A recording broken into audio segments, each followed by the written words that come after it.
Hey everyone, happy Monday to you. I hope all is well. Welcome back from your spring break. I hope you used that time for whatever you needed it for, whether it was to just relax or to get caught up on some work or, whatever combination of the two. So I hope it was all you needed right there. So as we get back to work on the second half, I'm looking forward to a good second half, a strong second half. The first one was wonderful. But we have our treatment plan assignment due this week, along with our reading chapter 8 on group counseling. Next week, let me jump ahead real quick and I'll circle back to the treatment plan assignment. But next week, just to give a look ahead, you have quiz 3 on chapter 7, 8, and 9, individual treatment, group counseling, and family counseling. Then you have chapter 10 on relapse prevention, always a good topic, but you don't have anything due that week. That's week 11. Then week 12, you have 2 chapters due that week, and then quiz 4 on 10, 11, and 12 on special populations and diverse cultures. I'll get into much more about that in another video. And I apologize about the funky light. It's dark outside, and this computer light's causing this thing. My office doesn't have wonderful lighting. After that, in week 13, you have a DB on chapter 13 on prevention. Then you have an Easter break. Then you're really down to 2 assignments, your theories paper on either CBT or MI, and then a reflection paper. We'll get into more of that. I just give me a quick overview. There's not many assignments left in this course, so be mindful of that. As far as your treatment plan goes, the couple of you I met with, you should be solid on it. For those that didn't make it to the virtual meeting, I want to remind you of a couple things that as LCDCs, our role is to diagnose a substance use disorder. I think I commented on a few of your last DBs where many of you weren't wrong in the diagnosis of when it came to the depressive symptoms, but that's not our job as LCDCs. We're licensed chemical dependency counselors. Our number one and only diagnosis should be related to a substance use disorder, right? Substance use disorder itself is not a diagnosis, right? That's the umbrella. Alcohol use disorder is a cannabis use disorder, stimulant use disorder, on and on. There's a copy of the DSM, a PDF, in the student resources or the class resources there. I also uploaded last week during spring break a treatment planner, an addiction treatment planner. It's an outdated version. There's a newer version. This is volume 5th edition. There is a 6th edition out, but if you want to pay $70, I would encourage you to, honestly. I lived on that thing early in my career. It'll do a treatment plan for you, and there's little triangles on some of the things you'll see if you look through it that'll tell you that's evidence-based ideals and evidence-based processes to use as goals and objectives.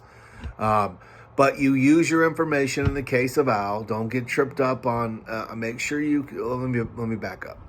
Don't get tripped up if they mention, there was use in high school or college. That doesn't mean as a 50-year-old man or woman that there's use today. Just read carefully. Justify why you put anything on the treatment plan. Remember, you can put anything on there as long as you can justify why it's there and it makes sense. So that said, I would like to have several problem statements. Remember, your first problem statement is always going to be about your diagnoses, right? So, which is going to be about substance use disorder. So let's just say randomly you have a cannabis use disorder. My guy likes to get high, right? So that's going to be your first problem statement. You could put substance use disorder as a problem statement. It's not a diagnosis. Your diagnosis is the cannabis use disorder. Substance use disorder could absolutely be a problem statement, as evidenced by, here's your justification, or I think in the template, I think it says rationale. We call it justification in our industry, right? Of why we're putting this on there, as evidenced by client reports. Let's just say multiple treatment attempts with subsequent return to use. Client reports continued use in spite of negative consequences. take the information given to you in that case study, and that's as your evidence by why are you giving this as a problem statement. Then you'll do the goals and objectives and interventions. Another problem statement could be relationship conflict, as evidenced by blah, blah, blah. Could be family conflict, as evidenced by, could be mental health issues. While we do not diagnose them as LCDCs, we do recognize them, and we need to recognize them.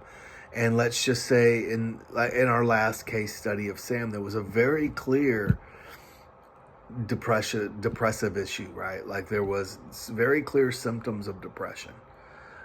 So in that case, you could write mental health issues as a problem statement, as evidenced by client reports symptoms of depression that include anhedonia, fatigue, sadness, lack of motivation.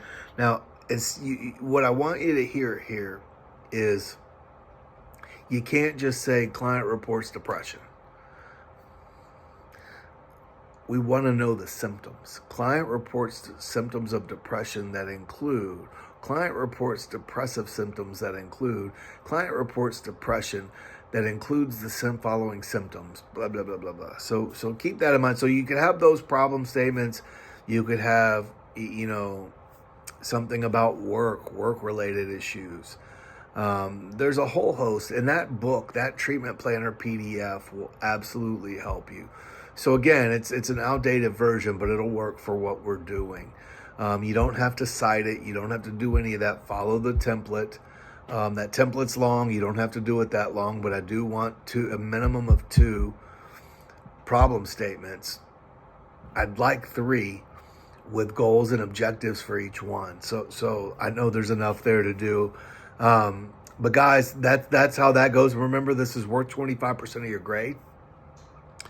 Your theories paper in week 14 is also worth 25% of your grade. So, keep that in mind. If you have any questions, please, please, please don't hesitate to reach out to me. I look forward to reading your treatment plans. And if I can be of any help, as always, don't hesitate to reach out, and we'll talk soon.